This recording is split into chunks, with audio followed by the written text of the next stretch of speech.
For years, the British monarchy has weathered storms that would have sunk any other institution. Scandals have come and gone, headlines have faded, but every so often, a story emerges that refuses to disappear. This is one of those stories.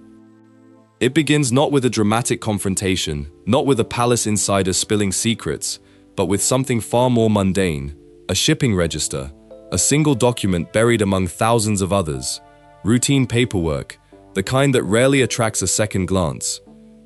Yet somehow, that document became the first thread in a story that would unravel far more than anyone expected.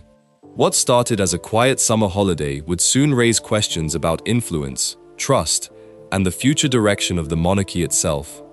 And at the center of it all stood Prince William, calm, measured, and quietly determined to reshape the institution he would one day lead. But why did one private yacht trip trigger such a response?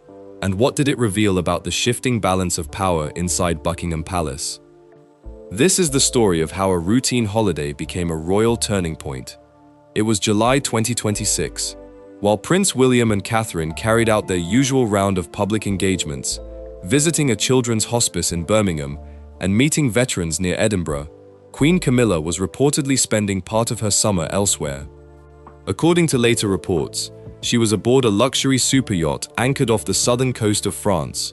The vessel was called Esperanza III, a Malta-registered ship owned through a Luxembourg holding company and linked to a Swiss-based financier. Now, there was nothing illegal about any of this.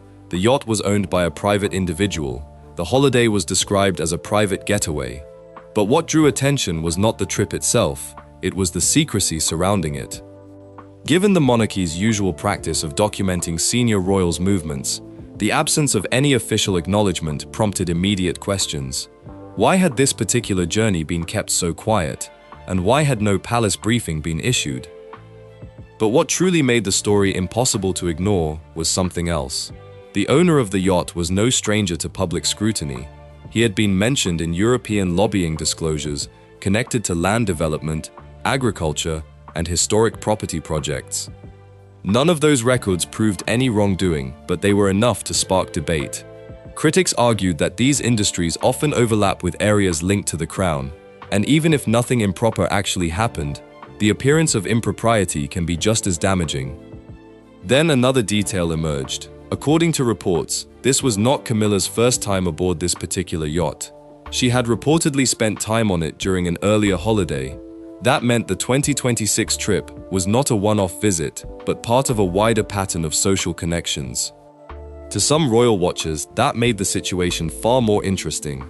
They wondered whether repeated visits could invite unnecessary scrutiny at a time when the monarchy is expected to remain above even the slightest hint of controversy. But there was even more. The guest list for the voyage reportedly included a number of wealthy and influential individuals whose business interests stretched across industries that can sometimes be affected by government decisions. There has been no evidence that business deals were discussed, no evidence that any rules were broken, but as commentators pointed out, the issue was never really about what happened behind closed doors. It was about how the situation looked from the outside.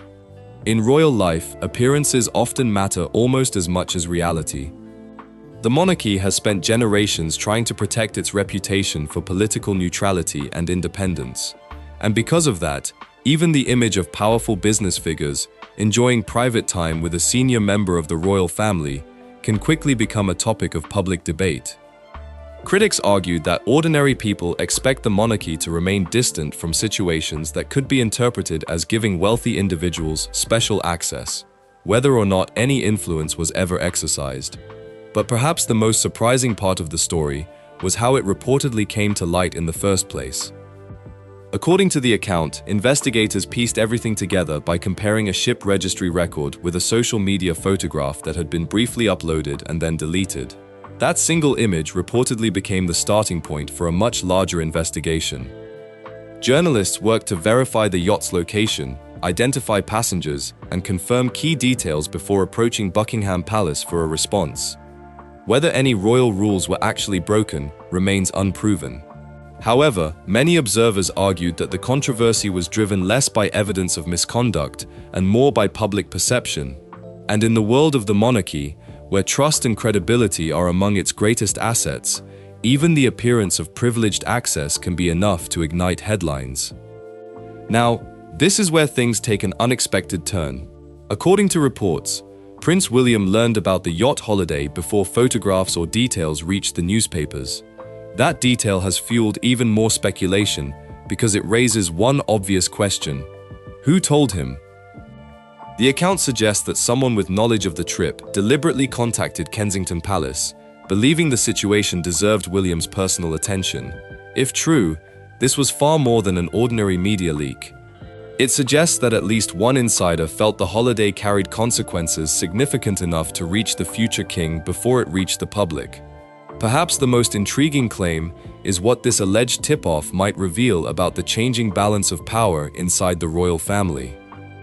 According to the narrative, some palace insiders were already beginning to see Prince William as the monarchy's emerging decision-maker, even while King Charles remained on the throne. If that interpretation is correct, the yacht controversy was never just about an expensive holiday. Instead, it may have offered an early glimpse into a quiet shift taking place behind palace walls, with William's authority steadily growing long before any official change in title or position made that influence obvious. But then, the story deepened. According to reports, the real controversy began when questions were raised about who actually paid for Queen Camilla's reported holiday and whether everything had been handled as openly as palace rules were supposed to require. What first looked like an ordinary vacation soon became the center of a much bigger conversation about transparency, accountability, and how the royal household manages sensitive matters behind closed doors. According to the claims, the yacht involved in the trip was owned through a complex overseas corporate structure, making it extremely difficult to identify the person or organization that ultimately funded the holiday. Even more surprising was the claim that the holiday did not appear in the royal family's published transparency records, despite internal palace policies that reportedly require certain gifts, hospitality, and benefits received by senior royals to be formally declared. The story became even more intriguing when attention shifted to the company connected to the yacht. According to the account, one of the directors had previously been mentioned in a UK parliamentary report that examined concerns about foreign influence in property-related matters. Importantly, the report did not accuse the individual of committing any crime. Still, because the company was also said to have links with royal charities and heritage projects, some observers argued that accepting such hospitality could create the appearance of a conflict of interest, even if no rules had actually been broken. As more questions surfaced, reports claimed that Camilla's representatives insisted the holiday was simply a private matter that did not require public explanation. But according to the same account, Prince William's office was not satisfied with that response. It reportedly requested a complete explanation of how the trip had been financed and whether every relevant detail had been properly recorded. The narrative also alleged that a similar yacht trip hosted by the same individual in 2023 had never been officially declared either, despite reportedly being discussed privately within palace circles at the time. From there, the focus reportedly widened even further. William's team was said to have examined possible links between the yacht owner, donations from an associated company, and a heritage planning application involving advisors connected to the royal household. However, the account also makes one point absolutely clear. No evidence has been presented showing that Queen Camilla influenced any official decision or acted improperly. Instead, the controversy centered on whether the overlap between private hospitality, charitable donations, and royal connections created the appearance of poor oversight. And this is where the story took a dramatic turn. In mid-July 2026, Prince William is said to have called an important private meeting at Kensington Palace. According to reports, it was no ordinary royal discussion. Instead of gathering everyone at Buckingham Palace, William reportedly chose his own official residence, a move many interpreted as a clear message that he intended to take personal control of the situation. The atmosphere was said to be serious from the very beginning. Rather than arriving with a few notes, William reportedly walked into the room carrying a thick printed folder filled with documents. Inside were claimed financial records, port entry logs, lobbying disclosures, and a detailed summary of an earlier yacht trip. The message was unmistakable. This was no longer palace gossip. There were documents, timelines, and questions that demanded answers. As the meeting unfolded, William reportedly turned his attention to senior palace officials. He wanted to know exactly who had known about the earlier yacht trip and, more importantly, why the information had never reached the highest levels of the royal household. According to the account, one official admitted that concerns had indeed been raised internally, but struggled to explain why they had not been fully escalated. That answer reportedly left William deeply dissatisfied. But he wasn't finished. His next question focused on King Charles himself. Exactly what had the king been told? Officials reportedly explained that Charles had received only a basic overview of Camilla's travel plans. They claimed he had not been informed about the yacht owner's identity, the alleged lobbying connections, or the reported financial relationships linked to the trip. If that account is accurate, William reportedly concluded that the palace's internal reporting system had failed to provide the king with the complete picture before decisions were made. According to the same narrative, William then laid out 3 firm demands. First, he reportedly ordered a full written disclosure covering both yacht trips to be submitted to the king's principal private secretary within 7 days. Second, he called for a thorough review of Queen Camilla's charitable patronages to identify any possible connections with outside donors. Finally, he instructed that all contact between Camilla's household and the yacht owner should be suspended immediately while the matter was examined. That's when the disagreement reportedly became impossible to ignore. According to the claims, Camilla objected through King Charles, insisting she had never intended to mislead anyone. Charles reportedly warned that launching a formal review could only fuel more headlines. William, however, argued that the story was already in the public eye and that the palace should confront the issue directly. When Camilla's office later submitted what was described as an incomplete disclosure, William's team reportedly rejected it outright, highlighting what was portrayed as an unusually public clash between the offices of the future king and the queen consort. Now, here's where things became even more interesting. After the yacht holiday sparked fresh headlines, new reports began circulating that raised even more questions inside royal circles. According to several media accounts, one of the people who attended the holiday had previously held a private meeting with someone connected to Camilla's patronage advisory board. While no official wrongdoing has been suggested, the reported connection was enough to fuel speculation. Then another moment caught people's attention.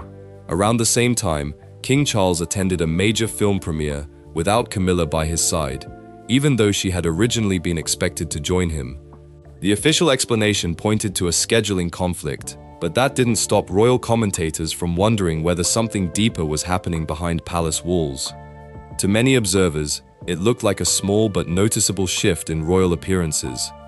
Now, this is where things became even more significant. As King Charles continued the cancer treatment he began in 2024, reports suggested that he had naturally reduced some of his public duties. With the king focusing more on his health, Prince William was said to be taking on a larger share of the monarchy's day-to-day responsibilities. Some royal insiders claimed this growing role also gave William greater influence over important decisions, while Charles was reportedly less able to protect Camilla from increasing public and internal scrutiny. According to these reports, the changes did not happen through dramatic announcements. Instead, they unfolded quietly. Camilla's official calendar reportedly became lighter, with several solo engagements reassigned to other working royals. Her office was also said to have undergone restructuring, resulting in a smaller team, while reports claimed her access to some senior palace briefings became more limited than before. At the same time, Catherine, Princess of Wales, was reportedly taking on a growing number of important engagements, including some that had originally been linked to Camilla. Reports also highlighted a family weekend at Highgrove attended by King Charles, Prince William, and Catherine, where Camilla was reportedly absent. Although no official significance was attached to the gathering, many commentators viewed it as another sign that the balance of influence within the royal family might be evolving. Even with all this speculation, one fact remained unchanged. Camilla continued to serve as queen consort. She appeared alongside King Charles at major state occasions, and she retained all of her official titles. but the questions kept coming. What began as a few quiet changes behind palace walls has reportedly grown into something much bigger, a complete rethink of how the monarchy should operate in the years ahead. According to reports, Prince William has made it clear that he wants the institution to be guided by honesty and accountability above everything else. During a reported meeting with senior civil servants in late July 2026, William is said to have remarked that no institution can survive if it protects individuals at the expense of integrity. While he never mentioned anyone by name, many royal observers believed the comment revealed the principles he intends to follow as the future king. Since inheriting the Duchy of Cornwall, Prince William has reportedly favored transparency, clear rules, and documented decision-making over tradition and informal practices. Royal commentators believe this approach was shaped by the lasting impact of Princess Diana's death, which highlighted the dangers of secrecy and institutional protection. As a result, William is said to support a leaner monarchy with fewer working royals, stronger financial oversight, clearer governance, and stricter safeguards against conflicts of interest, believing these measures will strengthen public trust and ensure greater accountability within the institution. And this is where the conversation turns back to Queen Camilla. Following reports surrounding her luxury yacht holiday, some commentators have suggested that her influence within royal circles has gradually declined. Rather than facing a dramatic public removal, they claim her role has quietly become less prominent, with fewer high-profile engagements and a reduced presence in key royal activities. At the same time, Catherine, Princess of Wales, is increasingly seen as William's closest partner in shaping the monarchy's future, taking on a more visible and strategic role beside him. Looking even further ahead, many royal experts believe the biggest changes could come after King Charles is no longer on the throne. Although Camilla would reportedly remain Queen Dowager, much of the institutional support connected to Charles's reign would naturally come to an end, while the crown's major responsibilities and assets would pass to William. If that happens, the extent of Camilla's public role would likely depend largely on William's vision for the monarchy. Of course, many questions remain unanswered. Did Camilla fully appreciate how her decisions might be viewed? Will William's commitment to accountability leave enough room for compassion? And despite their reported differences, could he eventually choose reconciliation over distance? For now, one thing seems clear: the monarchy appears to be evolving, step by careful step. Still, it is important to remember that many of these accounts come from media reports and royal commentary, rather than official confirmation from Buckingham Palace. The claims should be treated as allegations and interpretations, rather than established fact. So, what do you think about Camilla's leaked yacht photos? Do you think the controversy was justified, or was it simply a private holiday blown out of proportion? We'd love to hear your opinions in the comments below, and don't forget to like and subscribe, because stories like this don't stay buried for long.